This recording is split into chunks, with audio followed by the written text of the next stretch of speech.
ಅದನ್ನು ಭಾಳ ಬೇರೆ ಟೈಮಲ್ಲಿ ಮಾತಾಡ್ತೀನಿ. ಭಾಳಷ್ಟು ವಿಚಾರಗಳು ಬೇರೆ ಬೇರೆ ವಿಚಾರಗಳಿದ್ದಾವೆ, ಬೇರೆ ಸಂದರ್ಭದಲ್ಲಿ ಮಾತಾಡ್ತೀನಿ.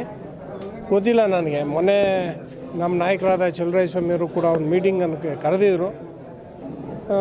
ನಮ್ಮಲ್ಲೇ ಸ್ವಲ್ಪ ಕೆಲವು ಗೊಂದಲಗಳಿದ್ದಾವೆ. ಆ ಗೊಂದಲಗಳ ನಿವಾರಣೆ ಆಗಬೇಕು ಅಂತೇಳಿ ಕೂಡ ನಾನು ಅವ್ರಿಗೆ ಹೇಳಿದ್ದೀನಿ. ನಿವಾರಣೆ ಆದಮೇಲೆ ನಾನು ಮಾತಾಡ್ತೀನಿ. ಅಲ್ಲ, ಸಂಸದ ಸುಮಲತಾ ಅವರು ಒಂದು ವೇಳೆ BJP ಬಿಟ್ಟು ಕಾಂಗ್ರೆಸ್ ಬರ್ತು ಅಂತ ಆಹ್ವಾನ. ನನಗೆ ಗೊತ್ತಿಲ್ಲ. ನಾನೇ ಆ್ಯಕ್ಚುಲಿ ಈ ಚುನಾವಣೆಯಲ್ಲಿ ತಟಸ್ಥವಾಗಿರಬೇಕು ಅಂತ ತೀರ್ಮಾನ ತಗೊಂಡಿದ್ದೀನಿ. ನೋಡೋಣ ಮುಂದಿನ ದಿನಗಳಲ್ಲಿ ಏನಾಗ್ತದೆ. ಅದನ್ನೇ ಹೇಳ್ದಲ್ಲ, ಭಾಳ ಬೇರೆ ಬೇರೆ ವಿಚಾರಗಳಿದ್ದಾವೆ. ಅದನ್ನು ನಾನು ಆಮೇಲಿಂದ ಮಾತಾಡ್ತೀನಿ. ನಾವೇ ಈ ಚುನಾವಣೆಯಲ್ಲಿ ನಾನೇ ಈ ಚುನಾವಣೆಗೆ ಏನು ಕ್ಯಾಂಡಿಡೇಟ್ ಅಲ್ಲ. ನಾನೇ ಈ ಚುನಾವಣೆಯಲ್ಲಿ ತಟಸ್ಥವಾಗಿರಬೇಕು ಅಂತ ಅಂದ್ಕೊಂಡಿದ್ದೀನಿ. ಅಲ್ಲ, ಏನು ಕಾರಣ ಅಂತ ನಾನು ಹೇಳ್ತೀನಿ, ಮುಂದಿನ ದಿನಗಳಲ್ಲಿ ಹೇಳ್ತೀನಿ ಕಾರಣನ. ಈಗ ಬೇರೆ ಬೇರೆ ಕಾರಣಗಳಿದ್ದಾವೆ. ಆ ಕಾರಣಗಳನ್ನು ನಿಮಗೆ ಸೂಕ್ತ ಸಮಯದಲ್ಲಿ ನಾನು ಹೇಳ್ತೀನಿ. ಆದರೆ ಮುಂದಿನ ದಿನಗಳಲ್ಲಿ ಚುನಾವಣೆಗೆ ನಾನು ತಟಸ್ಥವಾಗಿ ಇರ್ತೀನಿ. ಸರ್